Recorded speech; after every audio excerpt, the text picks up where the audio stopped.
సింహరాశి. సింహరాశి వాళ్ళకి జాబ్ రీత్యా ఎలా ఉంటుందో మనం తెలుసుకుందాం. అంటే జాతక రీత్యా కాకుండా సింహరాశి వాళ్ళకి పేరుని బట్టి గాని, నక్షత్రాన్ని బట్టి గాని ఇలా ఉంటాయి కదా! సింహరాశి అండి మాది అని చెప్తూ ఉంటారు. కానీ మా మీద ఉండే పేర్లు గాని, లేకపోతే ఈ మఖ, పుబ్బ, ఉత్తర నక్షత్రం వాళ్ళు గాని సింహరాశిలో ఉంటారు. మరి ఈ సింహరాశి వాళ్ళకి జాబ్ రీత్యా ఎలా ఉంటుందో మనం తెలుసుకుందాం. సింహరాశి వాళ్ళకి జాబ్ ప్లానెట్ శుక్రుడు. ఎందుకంటే శుక్రుడు దశమ స్థానానికి అధిపతి అయ్యాడు కాబట్టి శుక్రగ్రహం ఇస్తాడు.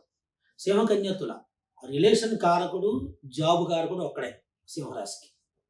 కాబట్టి ఒక గ్రహం ఎప్పుడూ కూడా ఒక భావానికే కారణం కాకుండా ఒక రాశి వాళ్ళకి 2 రకాల భావాలకి కారణం అవుతారు ఎవరికైనా సరే. కాబట్టి ఈ 2 రకాల భావాలకి చేసుకుంటూ ఉంటేనే జాబ్‌లో సక్సెస్ అవుతారు, రిలేషన్‌లో సక్సెస్ అవుతారు. కాబట్టి సింహరాశి వాళ్ళు ఎవరైతే ఉన్నారో వాళ్ళందరికీ కూడా 3వ స్థానానికి అధిపతి అయినటువంటి గ్రహమే ఈ శుక్రుడు. శుక్రుడు కనుక వీక్ అయితే బంధుత్వంలో ఖచ్చితంగా ప్రాబ్లమ్స్ ఉంటాయి. బంధుత్వంలో ఎప్పుడైతే ప్రాబ్లమ్స్ వస్తాయో వాళ్ళు ఎదుగుదల కోసం మనం ఎలాగైనా కష్టపడి జాబ్‌లో వృద్ధికి రావాలనుకున్న వాళ్ళందరికీ కూడా ఈ రిలేషన్ రీత్యా ప్రాబ్లమ్ వచ్చి జాబ్‌లో ఆగిపోవడం జరుగుతుంది. అంచేత బంధుత్వానికి సంబంధించిన ప్లానెట్, జాబ్ ప్లానెట్ శుక్రుడే. శుక్రగ్రహానికి ఆరాధన చేస్తూ రావాలి. మరి సింహరాశికి ఉద్యోగ కారకుడు శుక్రుడు కాబట్టి సింహరాశి వాళ్ళకి ఖచ్చితంగా ఉద్యోగంలో ఏదో ఒకటి ఒత్తిడి కలుగుతూ ఉంటుంది. కారణం సింహరాశికి అధిపతి సూర్యుడు, ఉద్యోగానికి అధిపతి శుక్రుడు. మరి ఉద్యోగానికి అధిపతి అయినటువంటి గ్రహం శుక్రుడు రవికి కొంచెం శత్రుత్వం ఉంటుంది, పడదనమాట. శుక్రుడు విహీనం అయిపోతాడు, అంటే కళా విహీనం అవుతాడు. అందు గురించి ఈ జాబ్‌లో ఖచ్చితంగా ఒత్తిడి కలుగుతూ ఉంటాయి. సాటిస్ఫాక్షన్ ఉండదు. ఎక్కువ కష్టపడుతూ ఉంటారు, తక్కువ సంపాదిస్తూ ఉంటారు. కొంతమంది శుక్రుడు గనక జాతకంలో బాగున్న వాళ్ళందరూ మంచి స్థితిలో ఉంటే వాళ్ళు ఎక్కువ బాగా లగ్జరీగా బతుకుతూ ఉంటారు. కాబట్టి ఏం చేయాలి? ఒకవేళ జాబ్‌లో గనక వీళ్ళందరూ డెవలప్‌మెంట్ లేక అలాగే ఉన్నారా? సింహరాశి వాళ్ళు ఎవరైనా ఉంటే వాళ్ళందరూ కూడా ఇప్పుడే స్టార్ట్ చేయండి. రేపొచ్చే ఆదివారం నుంచే స్టార్ట్ చేయండి. సూర్యుడికి, శుక్రుడికి ఆదివారం నాడే చేయాలి. సూర్యుడికి, శుక్రుడికి. సూర్యగ్రహానికి గోధుమలు, పూలు, పళ్ళు, కొబ్బరికాయ, దీపారాధన. శుక్రుడికి బొబ్బర్లు, పూలు, పళ్ళు, కొబ్బరికాయ, దీపారాధన. సూర్యుడికి రూబీ కలర్ అంటే పింక్ కలర్ వస్త్రము, తర్వాత శుక్రుడికి తెల్లని వస్త్రము.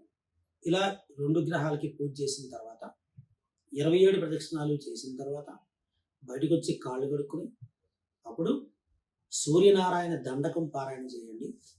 లేకపోతే విష్ణుమూర్తికి అష్టోత్తరం చేయించండి. అది కుదరకపోతే ఓం నమో నారాయణాయ మంత్రం ఒక 108 సార్లు జపించుకోండి. లేకపోతే అదే రోజున మీరు అమ్మవారికి కుంకుమార్చన చేయించండి.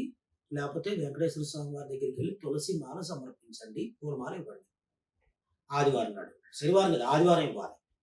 ఎందుకంటే శుక్రుడికి సంబంధించినటువంటి, సూర్యుడికి సంబంధించినటువంటి రెమెడీ మీకు చెప్పడం జరిగింది. చాలా పెద్ద పెద్ద రెమెడీస్ ఉంటాయి, కానీ అందరూ ఆదరించుకునేటటువంటి రెమెడీస్, చిన్న చిన్న రెమెడీస్ ఇవి అన్నమాట. కాబట్టి ఎవరైనా ఇంకా బాగా పెద్ద ఉద్యోగం కొట్టాలి, లేకపోతే మనకి ఎందుకు ఇంతలా ఉంది, నా దగ్గర టాలెంట్ ఎక్కువ ఉంది కదా, నేను మంచి గోల్డ్ మెడల్ సంపాదించాను, లేకపోతే పెద్ద టాప్ లెవెల్‌లో ఉన్నాను కదా, నాకు ఎందుకు ఉద్యోగం ఇచ్చే ఇబ్బంది ఉంది అని అనుకున్న వాళ్ళందరూ సూర్య నమస్కారాలు చేయించండి. అలాగే సూర్యుడికి హోమం చేయించండి. అమ్మవారికి సంబంధించినటువంటి చండీ హోమం కూడా చేయించుకోవచ్చు. కాబట్టి ఏదైనా వివరాల కోసం మీరందరూ కూడా దీంట్లో మీరు అడగచ్చు. Date of birth, time, place ఇవన్నీ ఇచ్చి అప్పుడు మమ్మల్ని అడిగితే మేము దానికి జాతకరీత్యా ఛార్జెస్ ఉంటాయి, అవి తీసుకుంటాము ఖచ్చితంగా, ఇందులో మొహమాటం లేదు. అలాగే చెప్తాం కూడా. మీరు ఎక్కడున్నా సరే ఈ రెమెడీ మేము ఫోన్‌లో చెప్పడం జరుగుతుంది. అలాగే మీరు మమ్మల్ని వచ్చి కూడా సంప్రదించవచ్చు అని చెప్పి తెలియజేస్తున్నాం. సో